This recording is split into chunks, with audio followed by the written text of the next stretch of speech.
జై శ్రీరామ్. శ్రీమాత్రే నమః. శ్రీ గురుభ్యో నమః. మార్చి ఉగాది రాబోతూ ఉంది. మార్చి 30వ తారీఖు మనం ఉగాది పండుగని సంబరాన్ని మనం జరుపుకుంటాము. ఈరోజు ఒక విశేషాంశము ద్వాదశ రాశుల్లో ఒక రాశి అయిన మీనరాశిలో చోటు చేసుకోబోతుంది. అలాగే నవగ్రహాల్లో మేజర్ ప్లానెట్ మనందరి జీవితంలో ముఖ్య భూమికను పోషించే గ్రహరాజు అయిన శనైశ్వరుడు మీనరాశిలోకి సంచారం 30వ తారీఖు నుంచి, అంటే కరెక్ట్గా ఉగాది రోజు నుంచి మొదలవుతుంది.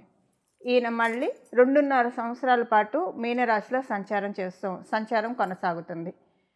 శనైశ్వరుడు మీనరాశిలో సంచారము ద్వాదశ లగ్నాల వాళ్ళకి ఎలాంటి ఫలితాన్ని సూచిస్తుంది? ముఖ్యంగా ఇప్పుడు మనం తెలుసుకోవాల్సిన అంశం ఏంటంటే, ఇన్నాళ్ళు ఏలినాడు శని అనుభవిస్తున్న రాశుల్లో ఒక రాశి అయిన మకర రాశి వాళ్ళకి ఏలినాడు శని అయిపోతుంది. ఈ ఉగాది నుంచి ఏలినాడు శని అయిపోతుంది.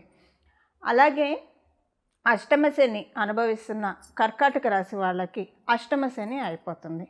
అర్ధాష్టమ శనిని అనుభవిస్తున్న వృశ్చిక రాశి వాళ్ళకి అర్ధాష్టమ శని అయిపోతుంది.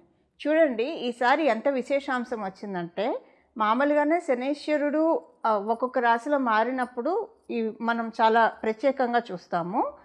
అందున ఈసారి ఉగాది రోజునే చోటు చేసుకుంది. అంటే ఉగాది రోజు మకర రాశి వాళ్ళు ఏలినాడు శని నుంచి విముక్తి పొందుతున్నారు. కర్కాటక రాశి వాళ్ళు అష్టమ శని నుంచి విముక్తి పొందుతున్నారు. వృశ్చిక రాశి వాళ్ళు అర్ధాష్టమ శని నుంచి విముక్తి పొందుతున్నారు. ఇవే లగ్నాలైనా కూడా మీరు విముక్తి పొందుతున్నట్లే. రాశి మరియు లగ్నం ఈ 3 రాశుల్లో వస్తే కనుక మీరు కూడా విముక్తి పొందుతున్నట్లే. అయితే ఏలినాడు శని, అష్టమ శని, అర్ధాష్టమ శని డెఫినెట్గా ఏదో ఒక మంచి అయితే చేసే వెళ్తుంది. ఆయన ఎంత మనల్ని కొన్ని లైఫ్ లెసన్స్ ఇచ్చినా సరే మంచి చేసే వెళ్తాడు. ఖచ్చితంగా ఏదో ఒక మంచి కర్కాటక రాశి వాళ్ళకి ఇల్లు కొనుక్కోవడమో, పెళ్ళి కాకపోతే పెళ్ళి అవ్వడమో, ఇప్పుడు అంటే కర్కాటక మరియు వృశ్చిక రాశి వాళ్ళకి డెఫినెట్గా ఏదో ఒక ఈవెంట్ ఇంట్లో అయితే అవుతుందండి. అది ఇల్లు కొనుక్కోవడం కావచ్చు, లేకపోతే కనుక పిల్లలకి సంబంధించిన ఏమైనా శుభకార్యాలు కావచ్చు, పెళ్ళిళ్ళు కావచ్చు, ఉపనయనాలు కావచ్చు, ఏదైనా సరే ఒక శుభాంశం అయితే ఖచ్చితంగా ఆయన చేసే తీరుతాడు. ఇప్పుడు అది అయిపోయింది, ఆ పీరియడ్ ఈ రాశుల వాళ్ళకి అయిపోయింది. అలాగే కుంభరాశి వాళ్ళకి ఏలినాడు శని ఇంకా కొనసాగుతుంది, 3వ ఫేజ్లో ఉంటారు. మీనరాశి వాళ్ళకి 2వ ఫేజ్లో ఏలినాడు శని ఉంటుంది. మేషరాశి వాళ్ళకి ఈ సంవత్సరం ఉగాది నుంచి, అంటే కరెక్ట్గా మనకి ఈ ఉగాది నుంచి మేషరాశి వాళ్ళకి ఏలినాడు శని స్టార్ట్ అవుతుంది. అలాగే అష్టమ శని సింహరాశి వాళ్ళకి మొదలవుతుంది. ఇప్పుడు అర్ధాష్టమ శని ధనుర్రాశి వాళ్ళకి మొదలవుతుంది. ఇప్పుడు ఏలినాడు శనిలో ఈ ఉగాది నుంచి ఉండేవాళ్ళు ఎవరెవరంటే కుంభరాశి వాళ్ళు, మీనరాశి వాళ్ళు మరియు మేషరాశి వాళ్ళు. ఈ 3 రాశుల వాళ్ళకి ఏలినాడు శని జరుగుతుంది. అష్టమ శని సింహరాశి వాళ్ళకి జరుగుతుంది. అర్ధాష్టమ శని ధనుసు రాశిలో పుట్టిన వాళ్ళకి జరుగుతుంది. మీరు ఈ రాశుల్లో పుట్టినా లేదా ఈ లగ్నాల్లో పుట్టినా సరే ఏలినాడు శని, అష్టమ శని, అర్ధాష్టమ శని ఎఫెక్ట్ ఉంటుంది. అసలు శనైశ్వరుడు మీనరాశిలోకి రాక ద్వాదశ రాశుల వాళ్ళకి ఎలాంటి ఫలితాన్ని ఇస్తుంది, ద్వాదశ లగ్నాల వాళ్ళకి ఎలాంటి ఫలితాన్ని ఇస్తుందో ఇప్పుడు మనం చూద్దాం. ఇందులో మోస్ట్ బెనిఫిటెడ్ రాశి మనం మీనరాశిలోకి శనైశ్వరుడు అడుగు పెడుతున్నాడంటే 2.5 సంవత్సరాల పాటు ఇక్కడ ఉంటారు. 2.5 సంవత్సరాల పాటు మీనరాశిలో శనైశ్వరుడు సంచారము మోస్ట్ బెనిఫిటెడ్ రాశులు వచ్చేసేసి అందులో ఒకటి వృషభ రాశి. మీరు వృషభ లగ్నంలో పుట్టిన శనైశ్వరుడు ముందే మీకు పరిపూర్తి రాజయోగాన్ని ఇస్తాడు. అందులో ఆయన ఇప్పుడు లాభస్థానంలో సంచారం చేస్తున్నారు. అలాగే తులారాశి వాళ్ళకి షష్ఠ స్థానంలో సంచారం చేస్తూ ఉన్నారు. మీ వృషభ తులారాశుల వాళ్ళకి శనైశ్వరుడు రాజయోగాన్ని ఇస్తాడు.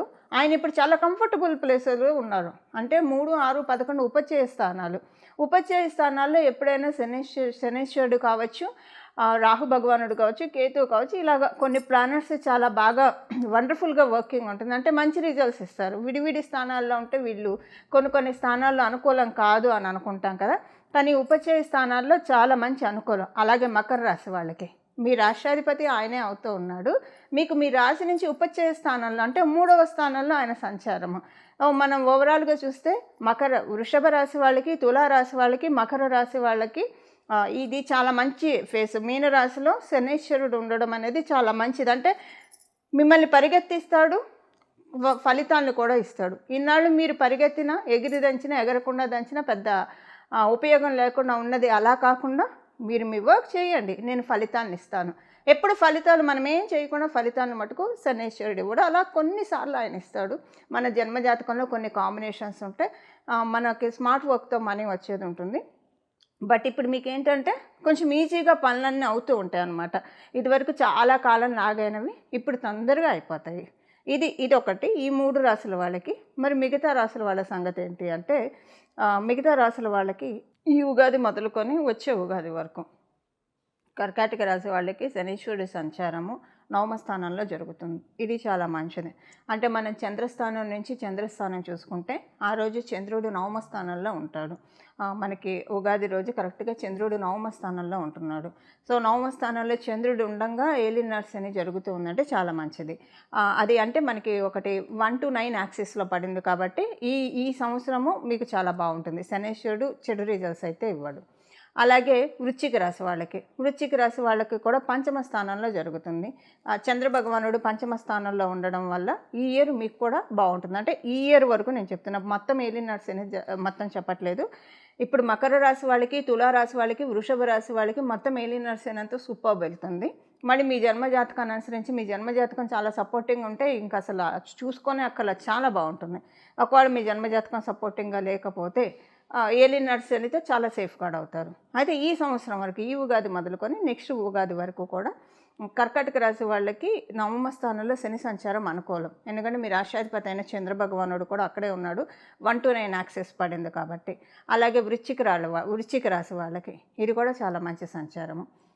ఇప్పుడు మనము శనీశ్వరుడు ఏ రాశుల వాళ్ళకి ఎలాంటి ఫలితాలు ఇస్తారు, దీని నుంచి అసలు ఏమన్నా జాగ్రత్తలు సూచిస్తున్నాడా, ఈ విషయాలన్నీ మనం ఇప్పుడు ఒకసారి చూద్దాం. అసలు శనీశ్వరుడు అంటే చాలా భయపడుతూ ఉంటారు అందరూ. కానీ మనకి ప్రతి ప్లానెట్ కూడా మన మీద ఏం పగపట్టవు. అసలు వాళ్ళ తత్వం మనం తెలుసుకుంటే కనుక వాళ్ళల్లో ఉన్న బ్యూటిఫుల్ రిజల్ట్స్ని మనం తీసుకోవచ్చు. అంటే ఆ గ్రహ దేవతల్లో ఉన్న ఆశీస్సుల్ని మనం అందుకోవచ్చు. ఇందులో ఒక బ్యూటిఫుల్ క్వాలిటీ శనీశ్వరుడికి సంబంధించి ఇప్పుడు మనం తెలుసుకుందాము.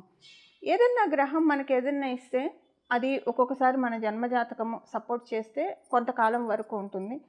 కొంతకాలం తర్వాత అది ఎక్స్పైర్ అయిపోతూ ఉంటుంది, లేదా కొంత కొనసాగవచ్చు. కానీ శనీశ్వరుడు ఎప్పుడైనా ఒకసారి వరాన్ని అనుగ్రహించినా, లేదా ఆయన ఒకవేళ మనకి శిక్షణనిచ్చినా అది చాలా కాలం ఉంటుంది. ఎందుకంటే ఆయన ఇవ్వడం కూడా నెమ్మదిగా ఇస్తాడు, దీర్ఘకాలికంగా ఇస్తాడు. మీకు ఉదాహరణకి చెప్తే శనీశ్వరుడు ఏదైనా రోగాన్ని ఇచ్చాడంటే అది ఇంకా ఒక పట్టాన తగ్గనివే. అంటే శనీశ్వరుడు ఇచ్చే రోగాలు అంటే ఆయనే రోగాన్ని ఇస్తారని కాదు. ఇప్పుడు షుగర్ ఇలాంటివి అయితే వేరే వేరే గ్రహాలు ఇస్తాయి మనకి. అంటే నేను మీకు అర్థం కావడానికి చెప్తున్నాను. ఏదైనా ఒక రోగం ఇప్పుడు షుగర్ ఇలాంటివి వస్తే వాటిని మనం కంట్రోల్ చేసుకోవడమే కానివ్వండి, దానికి మనకి తగ్గడం అనేది ఉండదు. జస్ట్ కంట్రోల్లో ఉంచుకోవడం వరకే మన చేతిలో ఉంటుంది. షుగర్ కావచ్చు, బీపీ కావచ్చు. అంటే ఇవి ఇప్పుడు శనీశ్వరుడు ఇస్తాడని కాదు, జస్ట్ అది మనకి వేరే వేరే గ్రహాలు ఇచ్చినా నేను మీకు అర్థం కావడానికి ఎగ్జాంపుల్గా చెప్తున్నాను. సో ఇలాగా మనకి ఏదైనా ఒక రోగం వస్తే చాలా కాలం అలా ఉన్నట్టు, ఎవరికైనా రోగం వస్తే ఇలాంటివి వస్తే కనుక చాలా కాలం ఉన్నట్లు, శనీశ్వరుడు ఇచ్చే యోగము అసలు అవయోగమైనా సరే యోగమైనా చాలా ఎక్కువ కాలం ఇస్తాడు. ఆయన ఇవ్వడంలో పీనాస్థానం చూపించడు, అది దండించడంలో అయినా పీనాస్థానం నిష్పక్షపాతంగా నిష్కర్షగా దండించేస్తాడు ఆయన. అలాగే ఆయన వరాలు ఇవ్వాలనుకున్నా సరే చక్కగా ఇస్తాడు ఆయన. అంటే చాలా కాలం మన దగ్గర ఉండిపోతుంది. ఇప్పుడు శనీశ్వరుడు ఎవరికైనా చాట్లో బాగా ఉంటే డెఫినెట్గా వాళ్ళకి గవర్నమెంట్లో మంచి పొజిషన్, లేదా పాలిటిక్స్లో మంచి పొజిషన్ ఇలాంటివి ఆయన ఇస్తాడు. అది కూడా దీర్ఘకాలికంగా ఏదైనా వ్యవస్థలో ఎవరైనా కొనసాగుతూ ఉన్నారు అంటే కనుక ఖచ్చితంగా వాళ్ళకి వాళ్ళ వెనక శనీశ్వరుడు బ్లెస్సింగ్స్ ఉంటేనే అలా కొనసాగుతారు. ఇలా శనీశ్వరుడు యొక్క బ్యూటీ కూడా మనం తెలుసుకోవాలి. కొంతమంది తరతరాలకి ఆస్తులు ఇస్తూ ఉంటారు. శనీశ్వరుడు బలం మరియు రాహుకేతువుల బలం ఉంటే కనుక వీళ్ళ తర్వాత తరం వాళ్ళు కూడా అనుభవించేంత ఇచ్చేంత అర్హుల్ని మనల్ని చేస్తారు. సో శనీశ్వరుడు యొక్క ఆశీస్సులను అందుకోవడానికి ఆయన గురురాశి అయిన మీనరాశి, అలాగే ఈ మీనరాశి మనం భగవంతుడి పాదం అని కూడా చెప్తాం. విష్ణుమూర్తి పాదము, అమ్మవారి పాదము, వెంకటేశ్వర స్వామి పాదము, రుద్రుని పాదము. ఈ మీనరాశి అంటేనే పాదాన్ని సూచిస్తుంది. ఎవరి పాదాన్ని? మన పాదాన్ని కాదు, పరమాత్మ యొక్క పాదాన్ని. ఇప్పుడు కనుక మనం చాలా గట్టిగా పరమాత్ముడి యొక్క పాదాన్ని పట్టుకుంటే ఎప్పుడు అసలు అంటే ఈ లౌకికమైన విషయాలు మనం ఎంతవరకు ఉండాలో అంతవరకే ఉంటూ ప్రాపంచిక విషయాల్లో మన పాత్ర ఎంతవరకో, మన కర్తవ్యం ఎంతవరకో అంతవరకే ఉంటూ, ఇక మిగతా సమయాల్లో అనవసరమైన చిట్ చాట్లు వీటికి వెళ్ళకుండా మన జీవితాన్ని కనుక మనము మన పనులు మనం చేసుకుంటూ భగవంతుడి ఆరాధనలో మనం మనసుని నిష్కల్మషంగా నిలిపితే కనుక చూడండి, ఈ 2.5 yearsలో శనీశ్వరుడు డెఫినెట్గా జాడించి మంచి రిజల్ట్స్ ఇస్తాడు, ఖచ్చితంగా ఇచ్చే తీరుతాడు. కర్మకారకుడు. ఇప్పుడు మనం చేసే కర్మలన్నీ కూడా మనని బ్యాలెన్స్ చేసే టైం. అంటే వ్యయ స్థానం 12వ స్థానం. ఈ వ్యయ స్థానంలో వ్యయం అంటే ఏదైనా మన పాపకర్మలు వ్యయం అయిపోవడమే, పుణ్యకర్మలు కూడా వ్యయం అవుతాయండి. మనం అనుభవిస్తూ ఉంటే మనం ఆనందపడుతున్నామంటే అక్కడ పుణ్యకర్మ ఖర్చు అయిపోతున్నట్టు. మళ్ళీ మనం దాన్ని కొన్ని తెచ్చుకోవడానికి మళ్ళీ మనం సాధన చేయాలి. అలాగే కొన్నిసార్లు మనం తెలిసి తెలియక చేసే తప్పుల వల్ల కూడా పుణ్యకర్మ వ్యయం అయిపోతుంది. సో ఆల్ ద టైం మనల్ని మనం ఒక చెక్ పెట్టుకోవాలి. ఇదొకటి. సెకండ్ థింగ్ ఏంటంటే పాపకర్మలు వ్యయం చేసేసే టైం అనమాట ఇది. మీరు చాలా ఇబ్బందుల్లో ఉన్నారంటే ఇప్పుడు కనుక భగవంతుడి పాదాన్ని గట్టిగా పట్టుకుంటే కనుక మీకు చాలా కొండంత భారాన్ని ఆయన తీసేస్తాడు. ఇమ్మీడియట్గా రిజల్ట్స్ రాకపోయినా ముందు అసలు ట్రాఫిక్ క్లియర్ అయితేనే కదా మనం చేరుకోవాల్సిన డెస్టినేషన్ చేరుకునేది. అలా ట్రాఫిక్ని క్లియర్ చేస్తాడు. పాపరాశి అంతా కూడా చాలా వరకు కరిగించేస్తాడు. అలానే మంచి రిజల్ట్స్ కూడా ఇస్తాడు. వ్యయ స్థానాల్లో శనీశ్వరుడు కర్మకారకుడు కాబట్టి కర్మలన్నీ లెక్కించే దాత కాబట్టి ఇక్కడ మనం ఈ 2.5 సంవత్సరాలు మనం ఎంత చక్కటి సత్కర్మలు చేస్తే అంతటి చక్కటి సత్ఫలితాలను ఆయన ఇస్తాడు. ఇది మనకి ప్లస్ అవుతుంది, ఆడెడ్ అడ్వాంటేజ్ అవుతుంది. సత్కర్మలను భగవంతుడిని ఆశ్రయించడము, ఎక్కువగా ప్రాపంచిక విషయాల్లో ఉండకుండా, అంటే ఎంతవరకు మన వృత్తి ఎంతవరకు అంతవరకే, ఏదైనా ఎంతవరకు అంతవరకు, ఒక కర్తవ్య నిర్వహణ వరకే మన బాధ్యతగా, ఇంకా అంతకు మించి మనం లౌకికంగా వెళ్లకుండా ఆధ్యాత్మికంగా భగవంతుడి పాదాలను పట్టుకుంటే కనుక ఖచ్చితంగా శనీశ్వరుడి యొక్క మీనరాశి ప్రభావము అందరికీ ఖచ్చితంగా మంచి ఫలితాలను ఇచ్చి తీరుతుంది. 12 రాశుల వాళ్ళకి, 12 లగ్నాల వాళ్ళకి, అలాగే 27 నక్షత్రాల వాళ్ళకి కూడా. వృశ్చిక రాశి. వృశ్చిక రాశిలో పుట్టిన వాళ్ళకి మీకు ఇంకా అర్ధాష్టమ శని అయిపోయింది. ఈ ఉగాది నుంచి, విశ్వవసు నామ సంవత్సరం ఉగాది నుంచి మీరు అర్ధాష్టమ శనిలో నుంచి బయటపడ్డారు. అర్ధాష్టమ శని మీకు కొంత మేలు చేసింది, కొంత ఇండిపెండెన్స్ ఇచ్చింది మీకు అంతకు ముందుతో పోలిస్తే. కొంత వృత్తిపరంగా కావచ్చు, వ్యాపారపరంగా కావచ్చు, లేదా మీ పర్సనల్ లైఫ్లో కావచ్చు, స్వతంత్రంగా మిమ్మల్ని నిలబెట్టింది. కానీ వృశ్చిక రాశి వాళ్ళు చాలా హ్యామరింగ్స్ తీసుకున్నారు అష్టమ శని. ఎందుకంటే మేష వృశ్చిక రాశి వాళ్ళకి డెఫినెట్గా అష్టమ శని, అర్ధాష్టమ శని, ఏలినాడు శని, మీ జన్మజాతకంలో శనీశ్వరుడు బలం బాగా ఉంటే తప్పించి జనరల్గా అంత శోభించదు, ఇబ్బందులే ఉంటాయి. సో ఈ 2.5 years చాలా హ్యామరింగ్స్ తీసుకున్నారు మీరు. వృశ్చిక రాశిలో పుట్టిన వాళ్ళైనా, వృశ్చిక లగ్నంలో పుట్టిన వాళ్ళైనా ఇంకా హ్యామరింగ్స్ ఆగిపోతాయి, వెనక్కి వెళ్ళిపోతాయి. ఆ సుత్తులన్నీ వెనక్కి వెళ్ళిపోతాయి. కొంత ఇండిపెండెంట్గా కూడా చేశాడు. డెఫినెట్గా ఏదైనా విషయంలో స్వతంత్రాన్ని మీకు డెఫినెట్గా ఆయన ఇచ్చే తీరుతాడు. అదైతే డెఫినెట్గా మీరు చూశారు. ఇప్పుడు ఆయన మీకు ఎలాంటి ఫలితాన్ని ఇస్తున్నాడు అన్న విషయాన్ని చూద్దాం. మీరు వివాహ ప్రయత్నాలు చేస్తూ ఉంటే వివాహ ప్రయత్నాలకి ఇప్పుడు డెఫినెట్గా ఏలినాడు శనిలో అవుతుంది. అలాగే మీరు వివాహితులయ్యి మీ లైఫ్ పార్ట్నర్ తోటి మీరు ఏమైనా మనస్పర్ధలు చూస్తూ ఉంటే ఈ మనస్పర్ధల నుంచి ఇప్పుడు మిమ్మల్ని బయటపడేస్తాడు. మీ లైఫ్ పార్ట్నర్ తోటి మీకు చాలా మంచి శుభ సమయాన్ని ఆయన ప్రసాదిస్తున్నాడు. ప్రశాంతంగా ఉంటుంది, ఆనందంగా ఉంటుంది, హ్యాపీ టైం మీ లైఫ్ పార్ట్నర్ తోటి మీరు లీడ్ చేస్తారు. మీరు వృశ్చిక రాశి, వృశ్చిక లగ్నంలో పడితే. దాంతోపాటు ఒకవేళ మీరు వ్యాపారస్తులు అయితే వ్యాపారంలో మీకు కొంత ఇన్కమ్ పెరుగుతుంది. వ్యాపార మార్గాలు, ఆదాయ మార్గాలు కూడా, రిసోర్సెస్ కూడా పెరుగుతాయి. లేదా ఉన్న వ్యాపారంలోనే ఒక 5-6 పెట్టుకోవడం ఎందుకు, ఒకటే చోట చక్కగా నింపాదిగా ఇచ్చేస్తూ ఉన్నాడు ఆయన. సో ఇలా కావచ్చు, ఎలాగైనా టోటల్గా ఏంటంటే ఫైనాన్షియల్ మ్యాటర్స్లో మిమ్మల్ని చాలా ఇండిపెండెంట్ చేస్తూ మీకు మంచి ఫైనాన్షియల్ బ్లెస్సింగ్స్ని ఆయన అందజేయబోతూ ఉన్నాడు. సేవింగ్స్ మోడ్ కూడా స్విచ్ ఆన్ అవుతుంది వృశ్చిక రాశిలో పుట్టిన వాళ్ళకి, వృశ్చిక లగ్నాల్లో పుట్టిన వాళ్ళకి. ఈ సేవింగ్స్ మోడ్ ఎలా స్విచ్ ఆన్ అవుతుందంటే మీ జన్మజాతకం బలంగా ఉంటే కనుక మీరు ఆల్రెడీ సేవింగ్స్ స్టార్ట్ చేసే ఉంటారు. ఏదో ఒకటి సేవింగ్స్ అయితే ఉంటుంది. అదొక స్థలం కొనడమో, ఇల్లు కొనడమో, లేదంటే ఏదన్నా సేవింగ్స్ మీరు ఇన్వెస్ట్ చేయడమో, దేంట్లో అయినా ఇన్వెస్ట్ చేయడమో, షేర్స్‌లో పెట్టడమో, లేదా వడ్డీకి డబ్బులు బ్యాంకులో వేయడమో, లేదంటే చీటీలు కట్టడమో, ఇలా ఏదో ఒకటి డెఫినెట్‌గా మీకు ఈ 2024లో అయ్యే ఉంటుంది. ఎందుకంటే ఆయన రావడానికి ముందే అంటే ఆయన వచ్చాక తీరుబడిగా చేసే ప్లానెట్ కాదు శనైశ్వరుడు. ఏంటంటే ముందుగానే ఇప్పుడు మన ఇంట్లో పెద్దవాళ్ళు ఉంటే ఏదైనా ఫంక్షన్ ఉంటే మనల్ని ఇక్కడి నుంచి ఒక నెల తర్వాత ఉన్న 6 నెలల తర్వాత ఉన్న ఇక్కడి నుంచి ఆ పని చేయి, ఈ పని చేయి, అప్పటిదాకా లాస్ట్ దాకా పెండింగ్ పెట్టకండి, కానివ్వండి చురుగ్గా చేయండి అని మనల్ని చో అని పోరుతూ ఉంటారు కదా. అలాగే శనైశ్వరుడు ఆల్రెడీ 2024లో వర్కింగ్ స్టార్ట్ చేసే ఉండొచ్చు డెఫినెట్‌గా. మీ జన్మజాతకం బలంగా ఉంటే డెఫినెట్‌గా మీరు ఆల్రెడీ ఈ సిమ్టమ్ మీరు చూసారంటే మీ జన్మజాతకం చాలా స్ట్రాంగ్‌గా ఉన్నట్టండి. మీకు జన్మజాతకంలో శనైశ్వరుడు బలం చాలా ఉన్నట్లే. ఒకవేళ చూడలేదు అనుకోండి, బెంగేం లేదు. ఇప్పుడు చూస్తారు ఈ 2.5 ఇయర్స్‌లో సేవింగ్స్ ఇస్తారు. ఒకవేళ ఆల్రెడీ మీరు 2024లో చూసి ఉంటే కనుక ఈ 2025 నుంచి మీకు సేవింగ్స్‌కి హమ్మయ్య! సేవింగ్స్ చేస్తున్నా, నాకు కూడా సేవింగ్స్ ఉన్నాయి.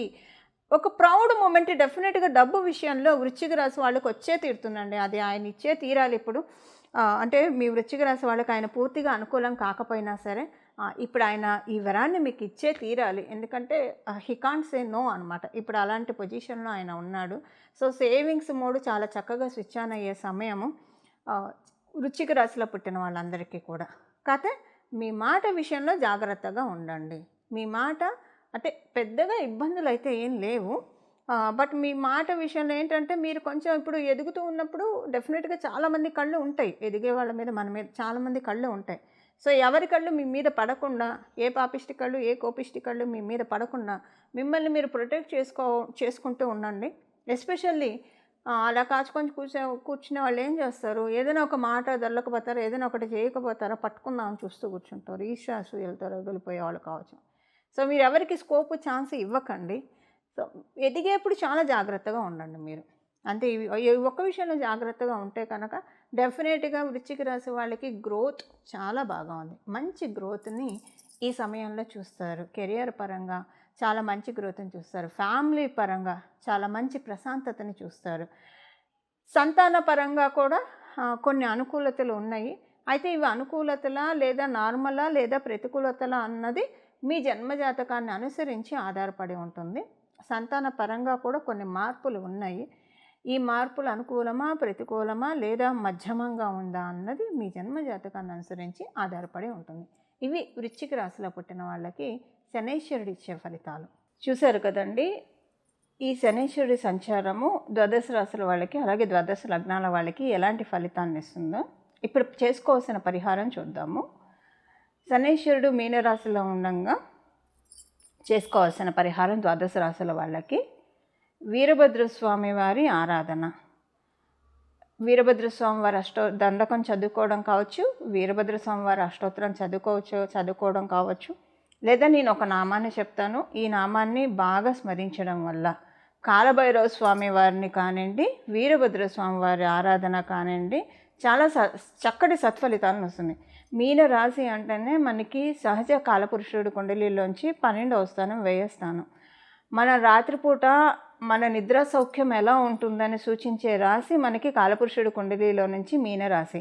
అలాగే ఎవరి రాశుల ప్రకారం వాళ్ళకి 12వ స్థానం సూచిస్తుంది. బట్ ఇది అందరికీ అప్లికేబుల్ అయ్యే రాశి కాబట్టి మీరు చూడండి, కాశీకి క్షేత్రపాలకులు వారాహి అమ్మవారు, అలాగే కాలభైరవ స్వామి వారు కూడా కాశీ క్షేత్రాన్ని పరిరక్షిస్తూ ఉంటారు.